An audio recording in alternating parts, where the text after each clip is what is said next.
A couple of days ago, the Southern Utah Home Builders Association got a letter from the little town of Rockville, which is just outside of Zion. Springdale is the one that sits right at the mouth of Zion, but just before you get to Zion, there's a cute little town called Rockville. Builder down there is building a fairly nice home he wanted to put in their parade of homes and has been working through it. We're only a couple of weeks away from that parade now. And they had put in for a special use permit. The Planning Commission denied it. They wanted to move it up to the town council, and then they decided it may be better to, instead of doing that and getting a special service permit, which is almost guaranteed to be vetoed, that instead they would just do it as an open house and do it. So they received this letter that said, if you do that, it's in violation of our ordinance, and as such it would be a Class B misdemeanor, and it's a $1,000 a day fine and 6 months in jail per day, and you will not be putting this in the parade of homes.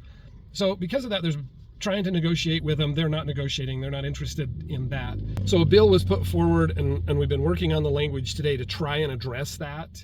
Whether it can go through the whole process fast enough to have it affect the parade house, I don't know. Part of because the bill is moving and there's obviously going to be a change.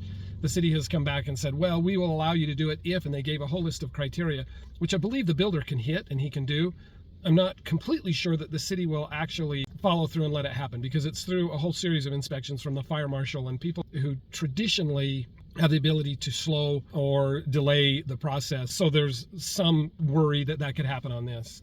So it'll be interesting to see where that goes. Again, it seems to have support in concept, but nobody has seen really the final language yet. Hopefully it's out and available for everybody to look at tomorrow, but we'll track it really close. It could have significant impact if a city has the ability to just say, no, we won't allow this event, we won't allow a parade of homes. It could come down and hit realtors real hard too, because it could hit if you had an open house event that brought in a lot of people and they said, no, that's uncomfortable on our parking or whatever it may be. It could be a big deal. So we're watching it close. We're pushing hard. And hopefully we can get some sort of relief on that.